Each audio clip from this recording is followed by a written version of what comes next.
1984 is about totalitarianism. A totalitarian government is one that tries to control every aspect of life. How people spend every minute of their time, even in private, who they can associate with, what they're allowed to say. A totalitarian government even tries to control what people think and what they believe. George Orwell wrote 1984 in the late 1940s. What he knew about totalitarianism was based on the Soviet Union and Nazi Germany. Those governments had come into being not that long before, and they weren't very well understood yet. What Orwell was trying to do with 1984 was to give his readers a clear picture of what life would be like if a free country like England were under totalitarian rule. 1984 takes place in London. The London in the book is a depressing place. There's never enough to eat, the food's disgusting, there aren't enough clothes or shoes or anything to go around, and the city is pretty dilapidated, except for these giant pyramid-shaped government buildings that rise above the landscape. There's some sort of war going on, though no one really understands what it's about. Rockets frequently explode in the streets and blow people to bits. The worst part is that the government is always watching everything people do. There are these posters of Big Brother, who's supposedly the leader of the government, that say, "Big Brother is watching you." There are thought police who have hidden cameras and microphones literally everywhere. The government can watch you in your home, through your TV screen, and you're not allowed to turn your TV off, ever. There are a lot of things you're not allowed to do in this society, and if you do them, the police might take you away and throw you into a forced labor camp. You're not allowed to have close friends, you're not allowed to be in love, you can't date or have sex with someone you like.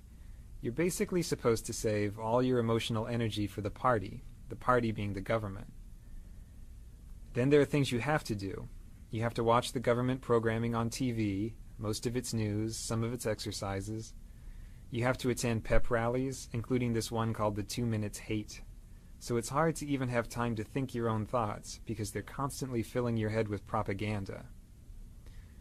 The main character of 1984 is Winston Smith. He's 39, he has a job in the government, and he lives this horrible, dreary existence without any friends or anyone in his life.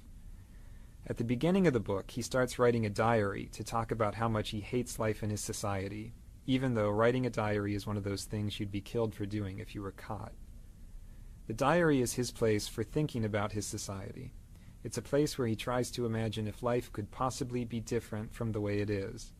There's no way for him to know if things were ever different before, because the government has changed all the records of the past and rewritten all the history books. At the beginning of the novel, there are two other people who matter to Winston, and he doesn't even know either of them. One of them is Julia. Julia is this attractive young woman who works in the same building as him. She's some kind of mechanic. Winston basically hates her. He hates her because she's pretty and he can't have her, but he also thinks she's the sort of person who would turn him into the thought police. So he's afraid of her, but also sort of fascinated. The other person he's interested in is this portly guy named O'Brien, who's a member of the inner party. That means he's a boss, much higher up than Winston. Winston should be afraid of this guy, but he gets the sense that O'Brien is intelligent, so he has this yearning to be friends with him. He thinks O'Brien would understand how he feels about life.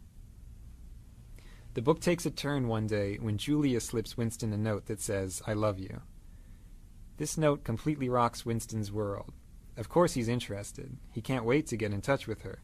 But it's very hard for them to say 2 words to each other in private with all these spies and cameras everywhere. Finally, they do manage to get out to the country, and they start this mad love affair. The love affair makes them both very happy. It's dangerous because they could be killed or sent to labor camps if they get caught, but that makes it more exciting. At last, Winston has someone who understands him and who hates the party as much as he does. But Winston needs to go that extra step. He's rebelling against the party privately by having the secret affair.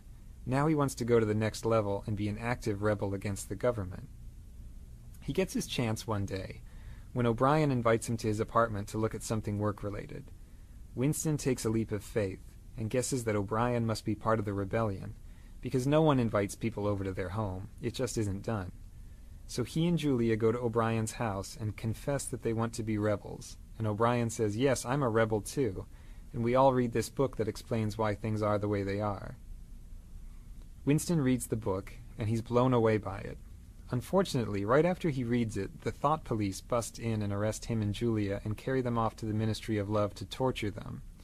So we learned that O'Brien wasn't a rebel after all. He just wanted to catch Winston. In the Ministry of Love, they torture Winston in all sorts of horrible ways. They break his bones and his teeth, they use electric shock, they starve him, and on and on. He tells them everything he knows, he confesses to everything they ask him, and he tells them everything he knows about Julia. After torturing him over and over, O'Brien finally tells Winston what it is that the government really wants. What they want is to have total power over the minds of people like Winston. They want people like Winston to say 2 + 2 = 5 and really believe it, not just say it to avoid a beating. For the government, it's purely an exercise in power.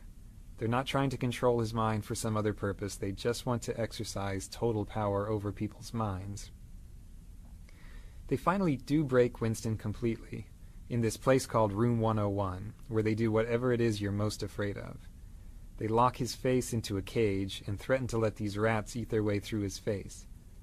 He has a phobia of rats, so he loses it and says, "Do it to Julia, not me," which is a complete betrayal of what's most important to him. The government has taken his last shred of integrity. After he does that, they let him and Julia go. The thought police don't care about them anymore. The two of them meet on the outside, but they can't love each other anymore. Winston and Julia are basically broken people after they get out. Winston has changed to the point that he doesn't even want to think about anything that might be rebellious. He just sits in a cafe listening to the news and smiling. The last words of the novel are, "He loved Big Brother." So, one of the points the book makes is that a human being can be broken down completely until he'll believe whatever you tell him, even if it's that 2 + 2 = 5. At the same time, the book has a positive message, which is that it's really hard to get inside someone's head to that extent. The government has to go to incredible lengths to brainwash Winston successfully. For more information about 1984, check out the SparkNote to it on sparknotes.com.